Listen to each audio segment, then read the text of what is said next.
Good afternoon. Greetings.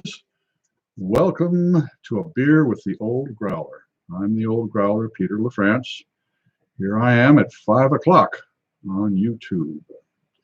Yes, and today is Tuesday, the 21st of April, 2020.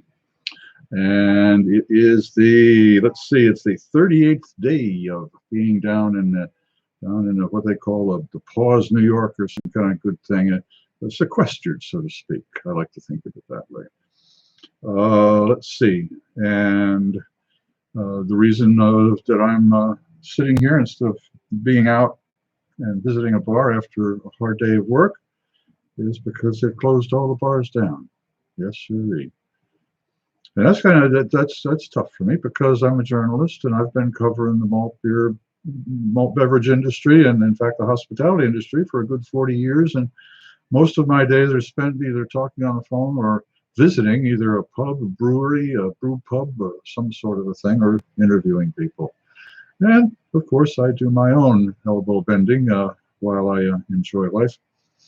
But now that they've closed the bars down, well, it's kind of cut into not only my business, but my social and professional life. So I figured, well, I'm not going to let everything go to hell in a handbasket. I've got to have a beer anyway. And the kids over at the Henry Street Ale House, you've heard me mention them many times, they're still selling growlers. And if they're selling growlers, I'll buy one. So today we've got a Captain Lawrence. I think we got a Captain Lawrence. Let me check. I've got the receipt in my pocket. It's the only way I can figure out how I do things.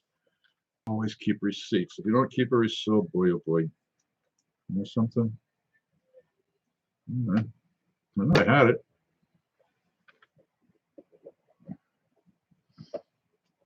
Well, no, it's a not a cross cut, a single cut number 18, I think it is. 5% alcohol by volume, so it's a relatively hefty session beer, but enough of that. Now that I remember, yes, single cut, number 18 or whatever the heck it is. Crack it open, see what we've got here. Learn how to pour this thing without pouring it all over everything.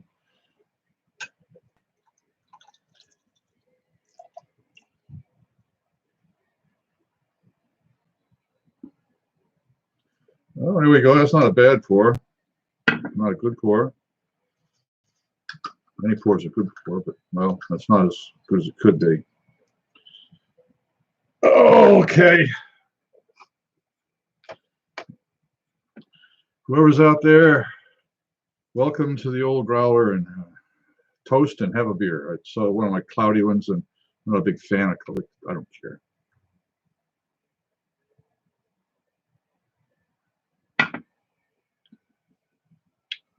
Not bad. It's a beer, and it's certainly not bad. Boy, I wonder if I put my receipt. Usually I. 2030.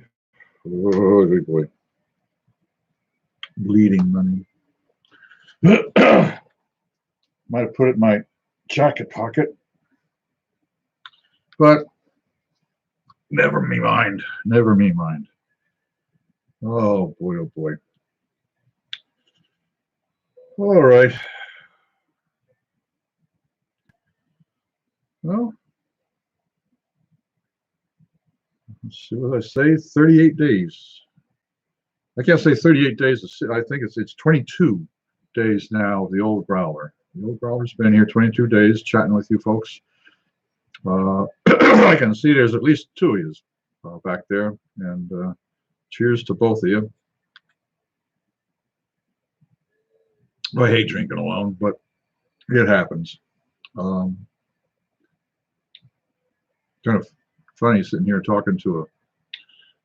Oh, I have a. Could you guys help me out? If both of you, whoever's here, help me out on this one. I am going to mic myself because I've had complaints about the sound quality. So I don't know if this is going to make a difference, but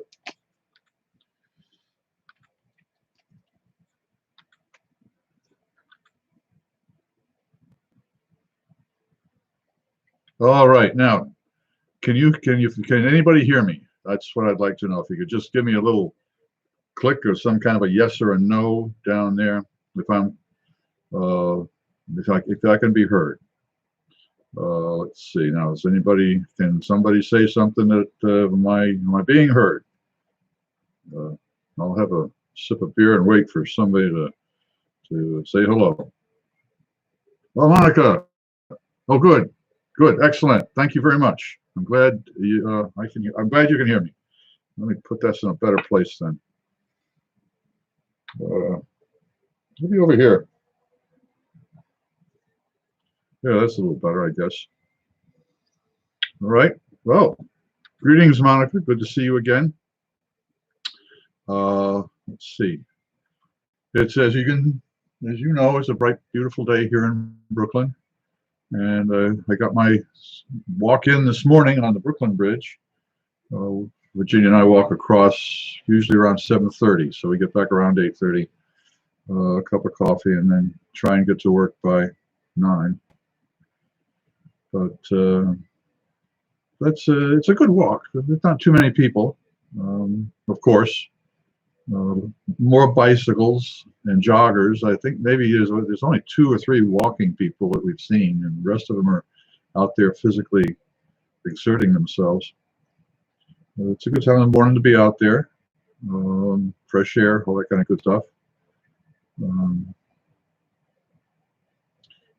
Geez, the whole masking business. I got it. I got them around there, but when you see somebody coming, while you slap your mask on.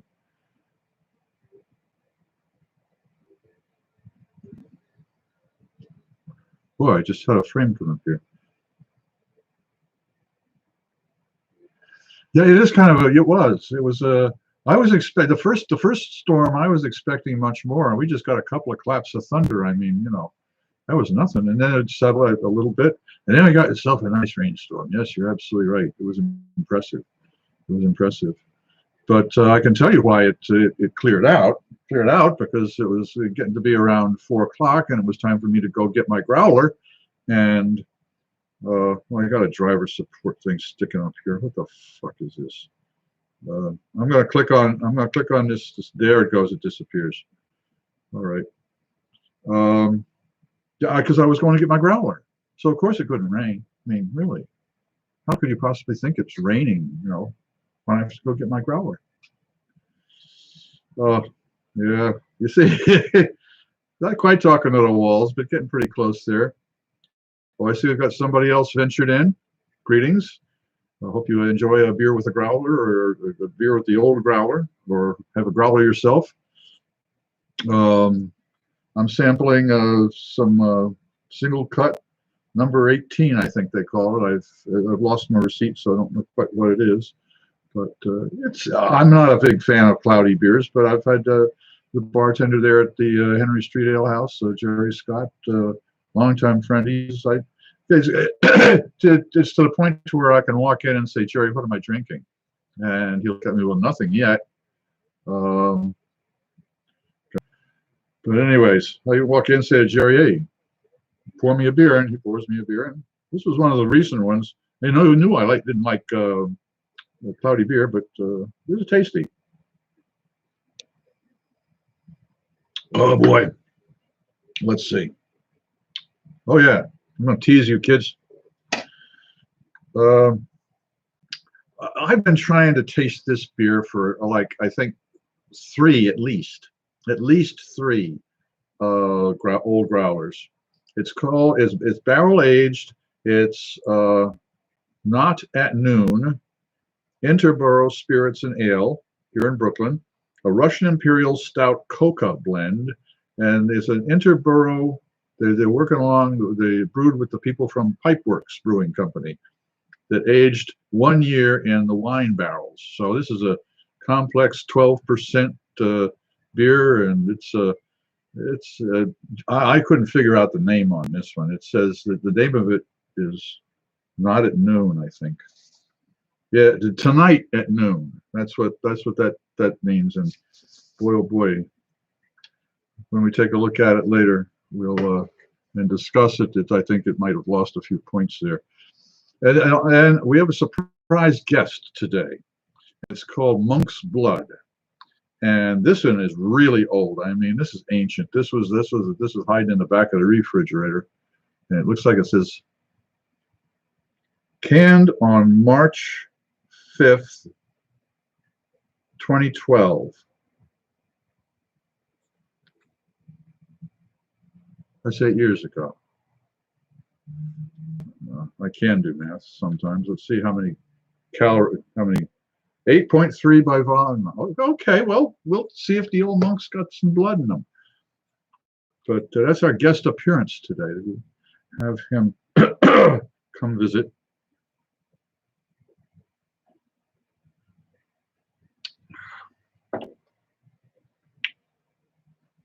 Oh, okay.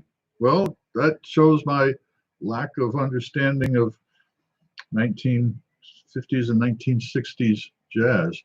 Although I was kind of a fan, but I wasn't. Charles Mingus, huh? Wow. Well, thank you very much, Steve. Now I know, and I've been enlightened.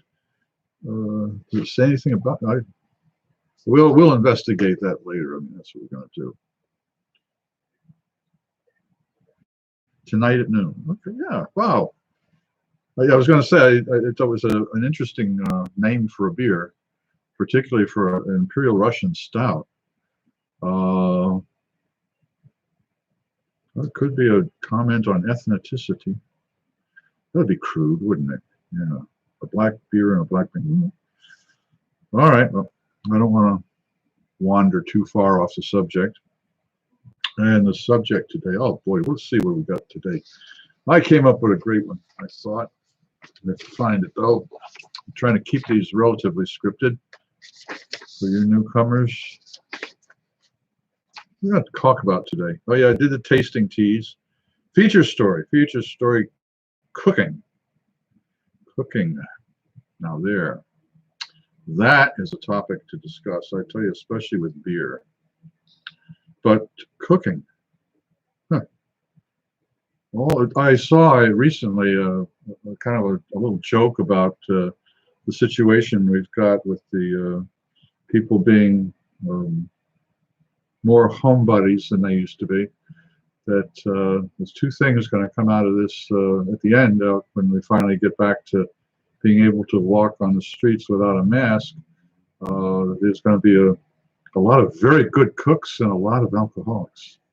I think sometimes it might switch back and forth on that one, but cooking, yeah, geez, how did I get into cooking? I think my father was heavy into grilling, and using a combination of peppers called poivre aromatique, aromatic peppers. Ground them up and took a great deal of pleasure in getting just the right amount of pepper on there. And he always liked his steak rare, and my mother liked it well done. So that was a beautiful relationship. But when people talk about mom's home cooking, I don't think I got the inspiration there. No, not to have to go into a long story. When I went away to university, and I'll mention it again in a military university, the chow there in the mess hall was 100 times better than what I was getting at home. So that can give you an idea. Although my mother did have, she majored back in the old days, majored in home economics. And I've always been fascinated by home economics, the title, number one. And what in the 40s, 30s and 40s, that was something that women could take as a degree. But it seems to me it's much more, it's almost like a business degree, really, because you're running economies, you're doing the chemical work of cooking, and or the physical work of cooking, gathering the groceries, making sure the larder has got so many things in it, the stuff that you need for figuring out what you need for food for a week, and it is a incredibly complex subject when taken in toto altogether. And I was fascinated by the fact that I knew very little about home economics because particularly I learned about it in writing about beer and cooking and eating with beer, one of the books I've written. I learned about it then, but beforehand, very little knowledge about it as to what it was and what it involved, and also very little real understanding of what it was like to put together the ingredients and to be able to cook without a recipe. So I'm pretty sure that I started out.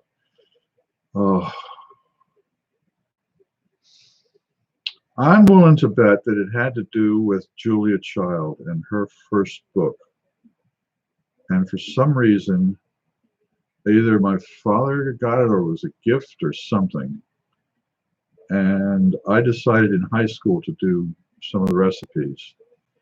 And I seem to remember specializing in puddings, though. Kind of those chocolate bomb type things with the molten middle. I was good at that, and braising. We didn't have lamb very often. It wasn't a thing in the family, but my mother and father they had a big freezer in the basement where they would order up from this butcher organization, wholesaler, and they would buy a half a cow and a quarter of a pig, or 3/4 of a cow and a whole pig, and this, that, and the other. Very rarely got lamb, and they did get a couple of legs of lamb at one time. They made a mistake or whatever. And I was a senior in high school, I do believe, and pulled out old Julia Child's book and I braised up a leg of lamb, and it was very passable. And so I started there, and then at Norwich, you shouldn't, but there was hot plates in the rooms, and kind of learning to college cooking. We didn't have ramen back then. Hamburgers, I remember we'd get hamburgers.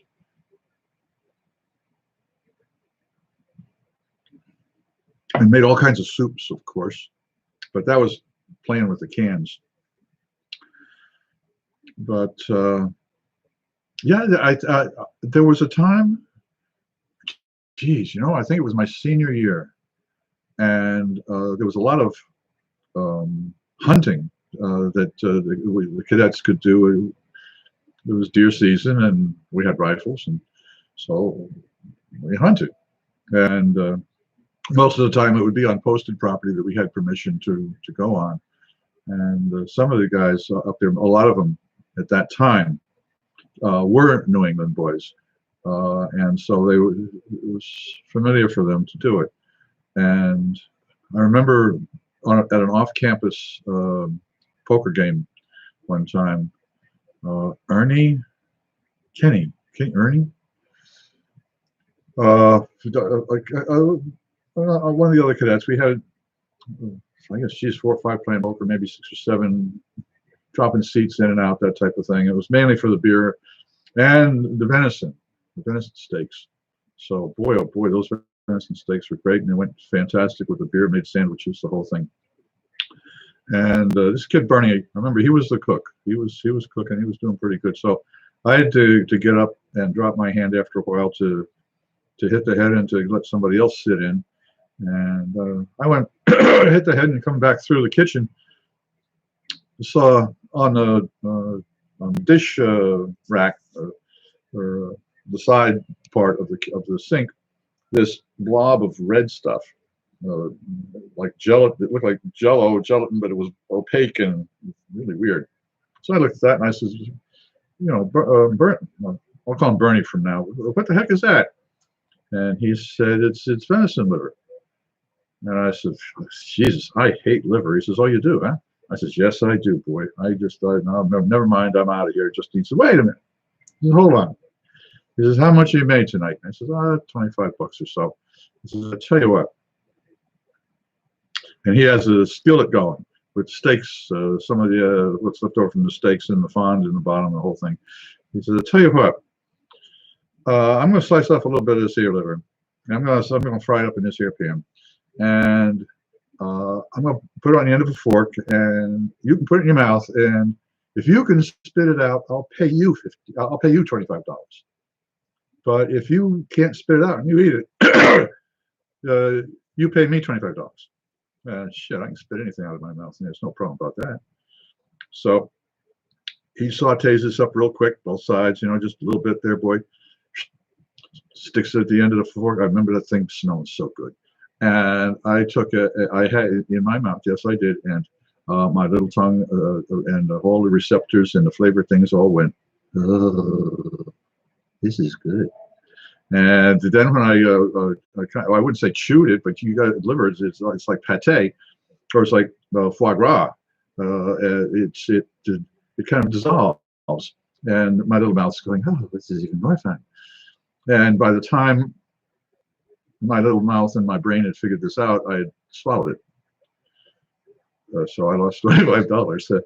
But after that, I became fascinated with that. And then, oh geez, what was the next? The next part was when I moved to Manhattan and worked in restaurants. I think that was at the Monk's Court and the Monk's Inn, one on the east side, one on the west side, and that was a learning experience. It was a true learning experience because you found out what it was. You saw a professional kitchen simply because you had to go in and out of the kitchen every once in a while. I worked the front of the house, and you got to watch how the waiters, how tables were set up, how stations were arranged. The work that I would come in early in the morning to set the bank, and I would see everybody, the porters just starting to open up, the chefs in the kitchens just starting to get the stocks going, the whole thing.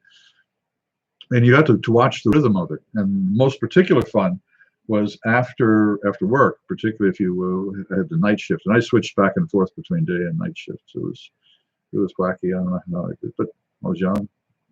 Gave me something to do, paycheck, and good food. It was kind of a French style cuisine.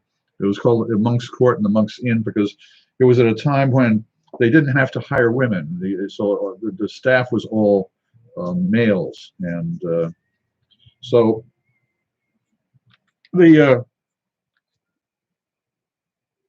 whole concept was kind of a medieval type of stuff, very rustic. Dying of thirst.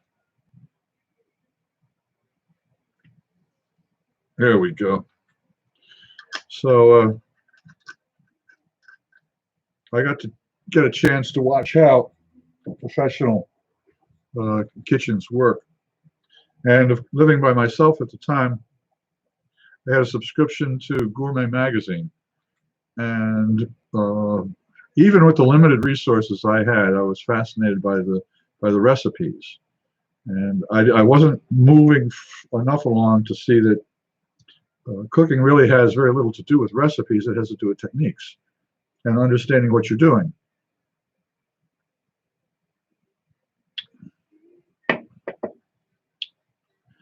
And it was it's been quite an education, but it's a fascination that I guess I've always wanted to know why on things, particularly in beer. That's why I learned to homebrew. It's how do you make something? How does it work? On the other hand, when it came to computers in the old trash 80s, a friend of mine wanted to try and teach me how to do, I think it was Fortran or Fortran? No, I've gone beyond that. It was, oh, geez, the program that they use now. I don't know what it's called. But, wanted to teach me to do the programming so that I'd be able to. And I said, I don't want to know how to program. I just simply want to have to know how to make this thing print out on that daisy wheel printer over there. That's all I want to do. And so I guess I was more interested in using the tool than how the tool was made. And that's one of the few times that I didn't ask why and how and want to know exactly how to do it myself. But with food, I've always asked and always been fascinated. Hey, Mayor, welcome back again. Were you taking the nap while I was talking in front of the computer or the screen? Is that I managed to put you to sleep? I'm so pleased with myself. Oh, I tell you, it's an accomplishment. It's an accomplishment. We get down to the half-hour mark.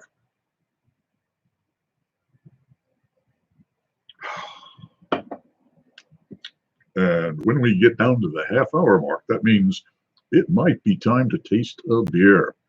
Now, are we going to taste the monk's blood? Or are we finally going to get around to tasting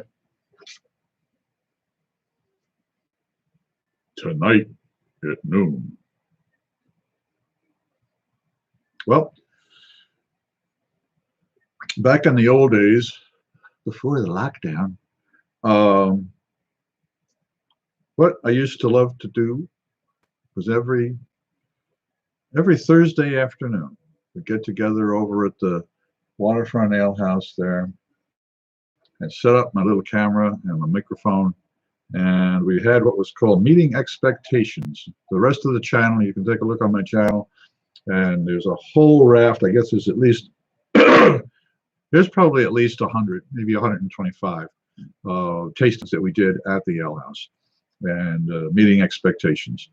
But to any event, what it would involve would be quite simply an introduction. Hi, I'm Pete LaFrance for BeerBasics.com, and we're going to be seeing if it meets expectations. What meets expectations?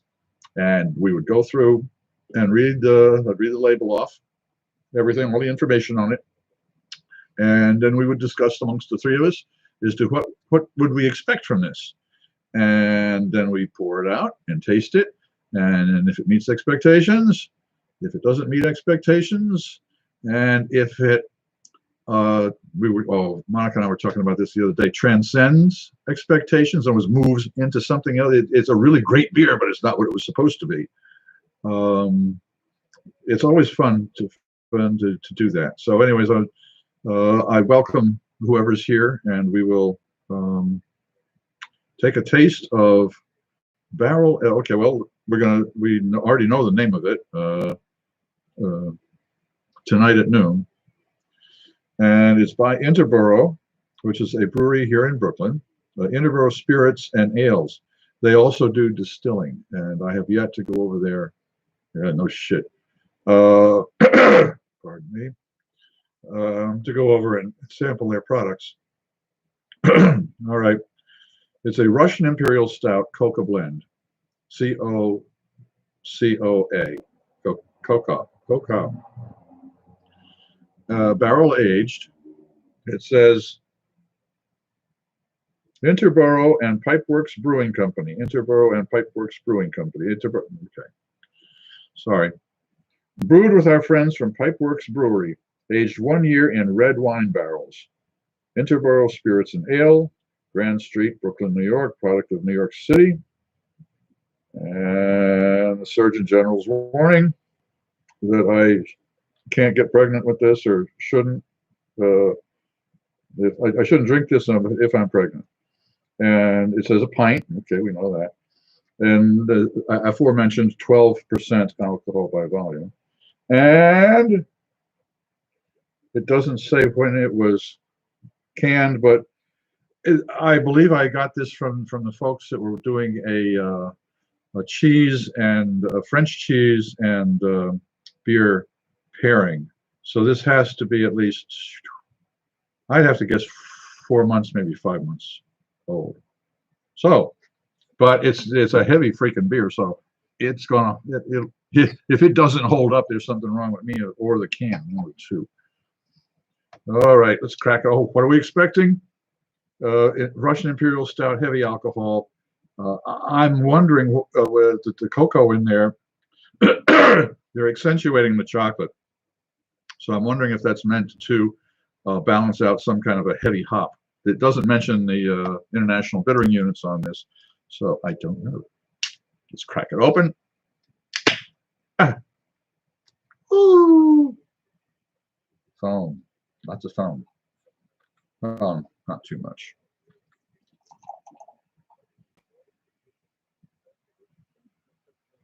Now, it is a high alcohol beer, so I'm not expecting one hell of a lot of head, and I didn't get any. As much. All right, well, that disappeared right quick. And it is opaque. I mean, is it opaque? Let's hold it up to the sunlight and see if we get it. No. Okay, you can't see any sunlight through it. That's the truth. Let's give it a try. Very vinous. Wine-like.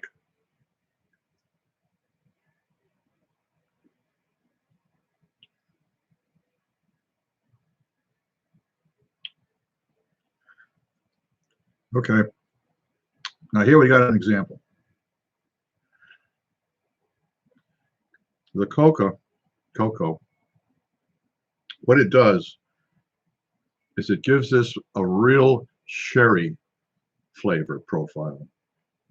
If somebody if somebody gave me a glass of this in a small little sherry glass, I would think that it was sherry, port sherry. So I suppose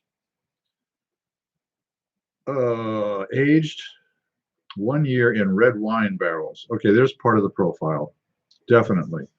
If it's aged in wine barrels, it's going to have that type of, and I don't know what type of wine barrels. If it's virgin oak, then it won't have much smoke to it. It doesn't have any smoke. But yeah, there's some oak in there. So you've got oak and cocoa and the traditional stout flavors profile. I would expect it to be more raspy because of the kilned,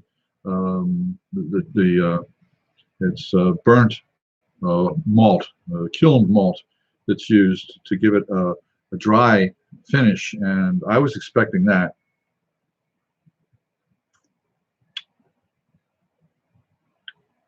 It's a light-bodied. It doesn't have much mouthfeel. I mean, you would expect a stout to really fill your mouth with almost like an umami type of a flavor feeling, but it doesn't. It's it is a high alcohol beer. I'll give it that. So it's probably attenuated out an awful lot. But boy, that's a glass of wine right there. That's what that is. That's a glass of wine. Now, if or for some reason I had I was going to say there's some wines, there's some beers that you can cook with, and some beers that you can't. Similar as to say there's some wines that you can cook with, and there's some wines that you can't, for various reasons. Although most beverages can be substituted into dishes where other liquids were used instead, and add something anyway. Sometimes it's good, sometimes it's bad. I would like to eventually, if the Old Growler has to go on for another month, take you kids into the kitchen. And what I'd like to do is steam up or boil up some rice, the same type of rice, say an Uncle Ben's long grain Carolina rice, into of the same container, same type of container, with the same amount of liquid, but use a lager beer for one liquid rather than water, and the other a brown ale. And I think it would be interesting to see what it does to the rice. I mean, what's the effect when you absorb all of that? Are you absorbing the malt flavor, or are you absorbing more of the hop flavor? Because when you reduce beer, the hop flavor certainly takes over. And that would bring to mind making simple syrup out of different beers, and what you would be able to use those for behind the bar. And in cooking with beer, there's so many different ways to use it. One of the most interesting to me, oh boy, I can't drink that. I can drink that wine, or yeah, why not?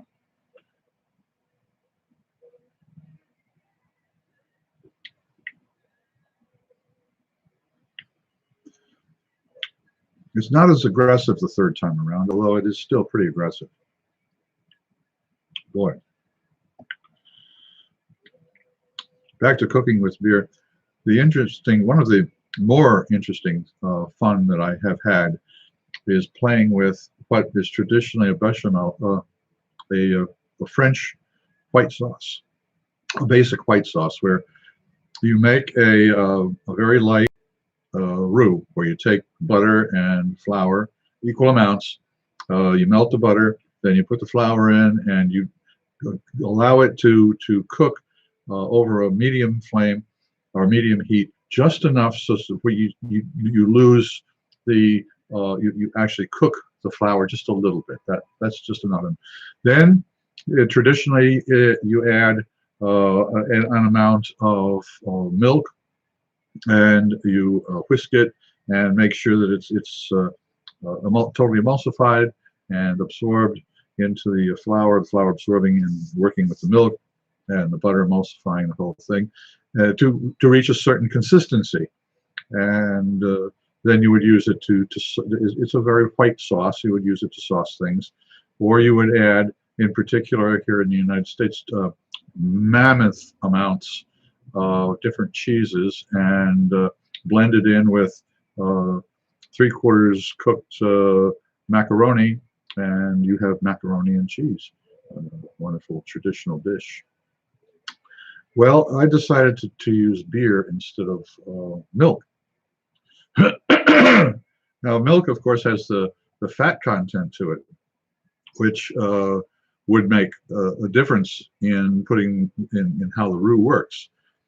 But the beer apparently seems to work. It makes a nice thick sauce. It really does. It makes a nice thick sauce with the butter and flour. So I didn't notice that much of a difference in the. I didn't notice that much of a difference in the flavor or in the appearance either. They seem to be pretty much the same, except when the cheese was added, it seemed to be a similar case to monosodium glutamate, where it's not a real it enhances flavor, and it seemed to me that the beer enhanced the flavor of the cheeses rather than making them thicker and more lactic thickness on the tongue with the traditional milk. So that was an interesting way to use beer, something other than a soup or a stew. Well, I wouldn't say it's growing on me. That would be very fungal.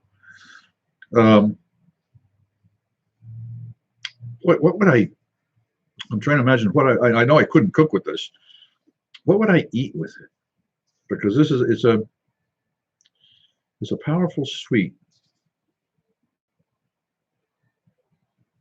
Does it clear the tongue, or does it coat the tongue? Well, let's find out.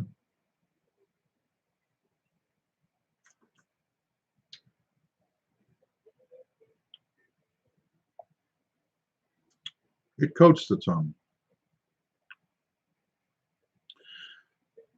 Although I don't think I need something that's, I wouldn't want something that's a food, acidic food.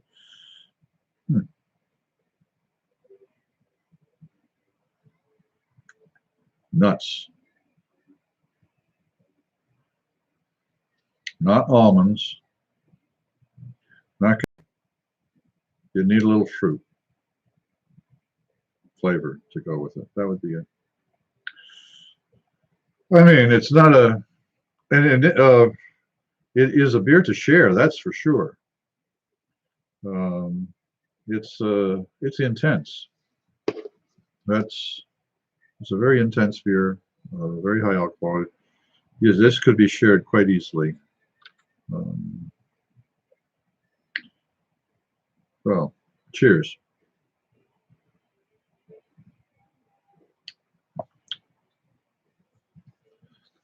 I see I've still got 3 loyal followers. One I'm going to assume is my daughter, the other Monica, and I don't know who the other one is, but I thank you very much for hanging in. And for the 3 thumbs up, I do appreciate that. Oh yes, speaking of thumbs up, and I talking about walking across the bridge in the morning. I've been walking across with Regina, my wife and I walk across the bridge, keeping it a separate distance, 6 feet behind. I walk 6 feet behind her, and so in the mornings, when whoever comes towards us, I'll give a big thumbs up and a smile if I don't have my mask on, or my mask on, or just plain a big thumbs up and a smile. And last week I got a heart back from a jogger, and today I got a Middle Eastern response as well. I gave the thumbs up, and the person responded, and so I thought that was really cool. That was nice. That was nice. So, and the interesting thing for me, to me, is the interaction with people without words. This is facial expression, a hand signal, a way of carrying oneself, and the response is also the same. It is also, I think, is remarkable, and the enthusiasm of some, the being cool for others. But I would say I get probably 95% response one way or another, and the other 5%. So, some of them are preoccupied. I'll give them that, and I think some of them also just simply don't expect it, and so it's a surprise. And by the time they're surprised and they reacted, it's especially if they're jogging, it's more than 2 seconds, and that's it. So, but it's been we've got some regulars now who we see, and we know them to give extra thumbs up, double thumbs. A couple of times bike riders have given me backwards thumbs ups as they go by. Seeing, I'm sure it's the hat that I wear in the mornings, but it's little drops of rain of humanity, and that's I think an important thing to remember, that you can't all be heroes, but we can all, as Dostoevsky said, each little light is important, and not George Bush's 1,000 points of light, but Dostoevsky. Everyone has a little light that is important, and I suppose if we all are together, it makes sense that we can light a little bit more than just our little own area. And in the situation we are, I don't think we're all in the same boat, but we're all in the same storm, and it's helpful to have a little solace in a storm. And human contact. Human contact. Everybody craves it. I know I do. Boy, do I miss my barfly friends. Those, but what can we do?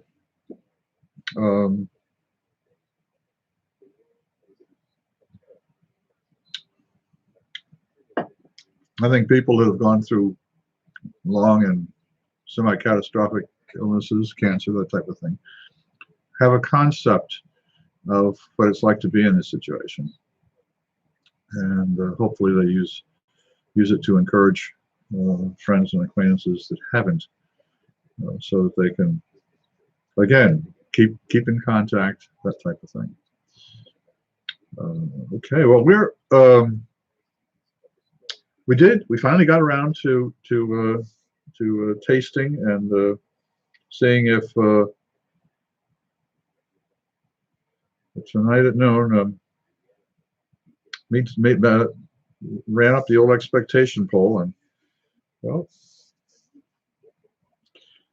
I'll make a point of adding links to the other old growlers that we threatened to drink that one. We have to. I think we'll save Monk's Blood. We let it age a little more. I think it be very vampirian, Dragulian. We'll Dragulian into another one. But well, I tell you, if anybody's got any ideas about what to talk about over the next 3 or 4 weeks, I'd appreciate you, especially folks that are watching this after I record it. I know I've got 3 folks watching now, but I do hope, and I do see that we do get visitors after the fact while this has been posted. And if you've lasted this long, it's 47 minutes into it. So God bless you. I tell you, I appreciate it. And if you're just finding me and you've managed to last 47 minutes, do me and yourself a favor and subscribe. There's a little subscribe button down there somewhere. And let's see. I'm going to go back to, pardon me, grant me executive clemency, not pardon me. If you pardon me, that means I've committed a crime. Executive clemency means everything's washed. But anyways, I'm going to go back to my single cut here.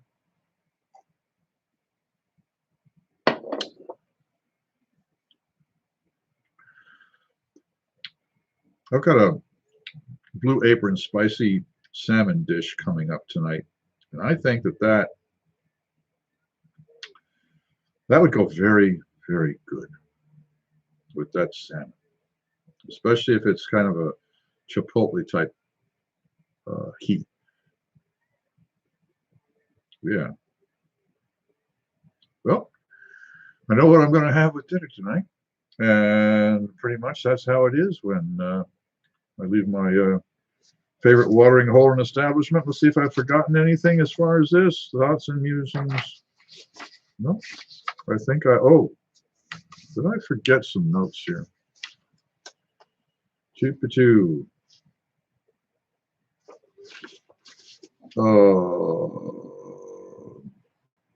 Okay.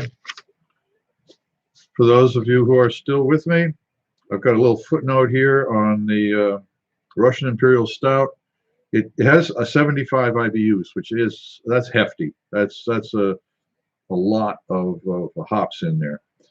And they say it's Imperial Stout brewed with English Golden Promise, chocolate malt, and roast wheat. Oh, the wheat. Fermented with English ale yeast, hopped with Apollo. So I'm not too sure what the Apollo profile is, but rich and full body, this beer is primarily brewed to be put down in red wine barrels. However, the offering currently available was conditioned exclusively in steel. So this was, they didn't tell me the truth. Oh, they said red wine barrels, and no, steel barrels. Boy, that gives me all up, particularly when I was picking out what kind of oak it was in. Okay, kids. Okay. This shows you what the old growler knows, huh? I tell you, every once in a while it proves you human, doesn't it, Peter? Yes, it does. And I am glad of it, believe me. All right, let's go back. It is a lot warmer than it was before, so let's give it a shot. Okay, steel, not oak.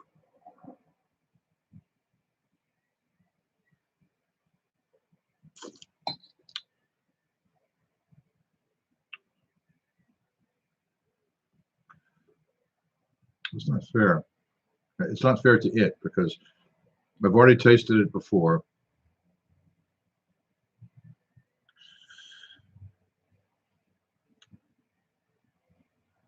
I take that back. No, it's sherry, not port. It's sherry. Definitely sherry. And a very confusing beer. But it happens every once in a while. All right. Well, now that I managed to remember my notes and figure out what I was drinking, and we finally got tonight at noon sampled. I do thank you all for staying with me. I wish you all a good evening. And for all of you who are watching after this, thanks very much for for staying with me this long. Please, in the comments, leave some comments as to how you feel about this. Is it just let me know that I exist, please. I would appreciate it. And as I say at the end of most of the, almost all of the videos that I have recorded before, here's hoping that all of your beers meet expectations. But right now, I'm going to simply say, here's hoping that your tomorrows meet expectations.